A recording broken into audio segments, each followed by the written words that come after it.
សួស្តីអ្នកនរគ្នាបាទស្វាគមន៍កាវលត្រឡប់មកកាន់ channel របស់ខ្ញុំបានម្ដងទៀតបាទឆាយនៅ YouTube បាទអូខេបាទអញ្ចឹងនៅក្នុងវីដេអូនេះខ្ញុំនឹងបង្ហាញបងប្អូនទាក់ទងពីរបៀបក្នុងការបាទធ្វើឲ្យ Facebook របស់យើងហ្នឹងគឺ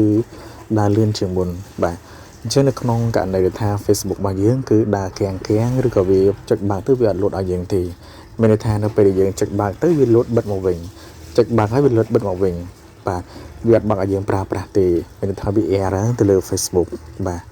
វា error ទៅលើ Facebook ហ្នឹងជាងយើងមិនអាចធ្វើការបើកបានហើយប្រើវាអត់បានមានន័យថាបើយើងបើកទៅវាលូតមកហើយវាបិទទៅវិញវាលូតមកហើយវាបិទទៅវិញអញ្ចឹងណាវាលូតមកហើយវាបិទទៅវិញអញ្ចឹងខ្ញុំនឹងបង្ហាញតាក់ទងពីដំណោះស្រាយក្នុងការធ្វើឲ្យ Facebook យើងដំណើរការបានធម្មតាវិញប្រើបានវិញធម្មតាវិញហើយវាដើរលឿនជាងមុនទៀតបាទអញ្ចឹងវិធីធ្វើគឺងាយៗទេបងប្អូនណាបាទវិធីធ្វើងាយៗទេបាទអញ្ចឹងមុនខ្ញុំបង្ហាញសូមអ្នកទាំងអស់គ្នាដែលអត់ទាន់បាទចុចបាន Subscribe Channel ខ្ញុំបាទទេអាចធ្វើការចុចបានណាដើម្បីទទួលបានវីដេអូខ្ញុំបាទបន្ថែមបន្តទៀតបាទហើយមួយវិញទៀតកុំភ្លេច Share វីដេអូខ្ញុំតគ្នាផងណា Share វីដេអូមួយតគ្នាផងដើម្បីជាការចែករំលែកដល់បងប្អូនយើងផ្សេងទៀតឲ្យគាត់បានដឹងផងណាតាក់ទងពីតិចនិកឬក៏វិធីសាស្ត្រដោះស្រាយបញ្ហានៅពេលដែល Facebook របស់យើងគឺ error បាទយើងប្រើទៅវាអត់បានយើងបើកវា play ទៅវាអត់បានបើកវាលេងទៅវាអត់បានបាទអូខេអញ្ចឹងដំណោះស្រាយងាយស្រួលណាបាទអូខេអញ្ចឹងកុំឲ្យខាតពេលយូរយើងចូលទៅទស្សនាបងប្អូនបាទអូខេ let's go បាទអញ្ចឹងជំហានដំបូងនៅពេលអ្នកទាំងអស់គ្នាបើក Facebook ទៅវាលូតមកហើយវាបិទទៅវិញវា error បាទដែលធ្វើយើងមិនអាចប្រើវាបានបើកប្រើវាលេងឆាតអីក៏បានអូសមើលអីគឺអត់បានណាហើយពេលដែលប្រើទៅវាយឺតទៀតបើសិនជាប្រើទៅវាយឺតទៀតបាទអញ្ចឹងដំណោះស្រាយទី1គឺអ្នកទាំងអស់គ្នាចូលមកកាន់តាមខ្ញុំប្រាប់ណាបាទអញ្ចឹងអ្នកទាំងអស់គ្នាចូលមកកាន់ setting បាទអូខេបន្តមកទៀតអ្នកទាំងអស់គ្នាអូចុះក្រោមបាទអូចុះក្រោមខ្ញុំសូមបញ្ជាក់តិចតាក់ទងពីការបង្ហាញហ្នឹងគឺខ្ញុំធ្វើនៅលើទូរស័ព្ទSamsung គឺ Android បាទប៉ុន្តែសម្រាប់ទូរស័ព្ទប្រភេទ Android ផ្សេងទៀតមិនថា Huawei បាទ Realme Oppo បាទ Tecno បាទ Sony LG អីគឺការធ្វើដូចគ្នាទេឲ្យតើពពុះ Android បាទណាចូលធ្វើដូចគ្នាទេគ្រាន់តែខុសគ្នាតិចតួចបាទអូខេអញ្ចឹងបន្តមកទៀតអ្នកទាំងអស់គ្នាអូចុះក្រោមហើយចូលឡើង setting ហើយអូចុះក្រោមហើយអ្នកទាំងអស់គ្នាយកពាក្យថា app បាទ app ណាអូខេហើយបន្តមកទៀតអ្នកទាំងអស់គ្នាចូលមកដល់កន្លែងហ្នឹងហើយចូលមកដល់ app ហើយអ្នកទាំងអស់គ្នាអូចុះក្រោមអូចុះក្រោមទៀតហើយអ្នកទាំងអស់គ្នាក៏លេចឃើញពាក្យថា Facebook បាទ Facebook ខាងលើហ្នឹងបាទអូខេយីចុចលើ Facebook មកបន្តមកទៀតអ្នកទាំងអស់គ្នាអូចុះក្រោមហើយអ្នកទាំងអស់គ្នាឃើញពាក្យថា storage ណាជាងចុចលើនឹងពឹបបាទបន្តមកអ្នកទាំងអស់គ្នាក៏លេចឃើញបែបនេះតម្រងបែបនេះជើងអ្នកទាំងអស់គ្នាឃើញពី app data cache ហើយនឹង total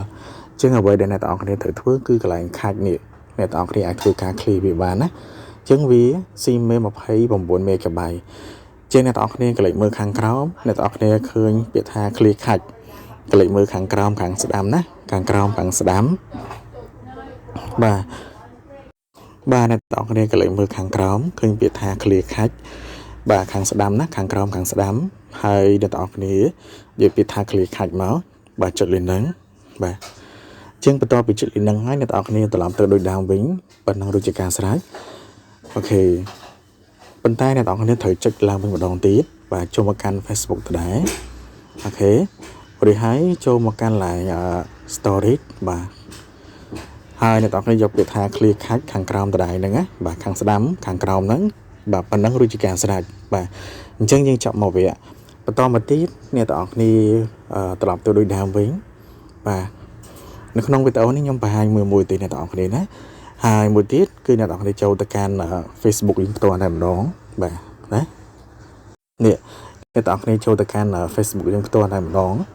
បាទជាងចុចលើនឹងពឹបមកបាទបន្ទាប់ពីចូលមកកាន់ profile Facebook យើងហើយអ្នកទាំងអស់គ្នាចូលមកកាន់កន្លែងបាទ profile យើងរូបយើងហើយអ្នកទាំងអស់គ្នាយកពាក្យថា setting and privacy បាទ setting and privacy ណាចឹងចុចលើនឹងពឹបមកអូខេ បន្ទាប់ពីចុចលេខហ្នឹងហើយអ្នកទាំងអស់គ្នាយកពាក្យថា setting ទៀតបាទ setting ទៀតណាចុចពើបអូខេបន្តមកទៀតអ្នកទាំងអស់គ្នាអូចុចក្រោមណាហើយអ្នកទាំងអស់គ្នាឃើញពាក្យថា browser បាទ browser ណាចុចលើនឹងពើបបន្តមកទៀតអ្នកទាំងអស់គ្នាមកដល់ចំណុចនេះគឺអ្នកទាំងអស់គ្នាឃើញពាក្យថា browser បាទ browsing activity cookie and cache បាទអញ្ចឹងអ្នកទាំងអស់គ្នាចុចកន្លែងនេះឃើញមានពាក្យ clear cache ហ្នឹងណាបាទ clear cache ហ្នឹងឥឡូវខ្ញុំគូឲ្យតែម្ដងហើយអ្នកទាំងអស់គ្នាស្រួលមើលបាទនេះបាទ clear cache ចឹងកន្លែងចំណុចហ្នឹងគឺអ្នកទាំងអស់គ្នាចុចកន្លែង clear cache ហ្នឹងមកណាបាទ clear cache ហ្នឹងមកប៉ុណ្ណឹងរួចជាការស្រេចបាទយើងចុចកន្លែង clear cache ហ្នឹងបន្ទាប់មកយើងត្រឡប់ទៅប៊ូតុងដើមវិញបាទយើងត្រឡប់ទៅប៊ូតុងដើមវិញបន្ទាប់មកយើងធ្វើការ test ទៅលើ Facebook របស់យើងបាទប៉ុណ្ណឹងវារួចជាការស្រេចបាទអញ្ចឹងពេលនោះ Facebook យើងនឹងដំណើរការបានធម្មតាវិញប្រើបានធម្មតាវិញហើយវាដើរលឿនជាងមុនទៀតបាទវាដើរលឿនជាងមុនទៀតណាបាទអូខេអញ្ចឹងនេះគឺជាវីដេអូជាដំណោះស្រាយក្នុងការធ្វើឲ្យ Facebook របស់យើង error អាចប្រើបានធម្មតាវិញ Facebook របស់យើងមិនដំណើរការធ្វើឲ្យ Facebook របស់យើងគឺអាចប្រើបានធម្មតាវិញណាអញ្ចឹងនេះជាដំណោះស្រាយក្នុងការដោះស្រាយនៅពេល Facebook យើងមានបញ្ហាដែលអត់កើតបាក់ដាកាំងឬក៏បើកឲ្យវាលុតដាច់ទៅវិញបាទអញ្ចឹងអាចដោះស្រាយបាន 100% តែម្ដងណាបាទបាទអញ្ចឹងវីដេអូខ្ញុំមានប៉ុណ្ណឹងបើមានចង្អុលអីអាច comment សួរបានណាខាងក្រោមវីដេអូបាទអរគុណពីខ្ញុំមានប៉ុណ្ណឹងបាយបាយបងប្អូនគ្នាបាទ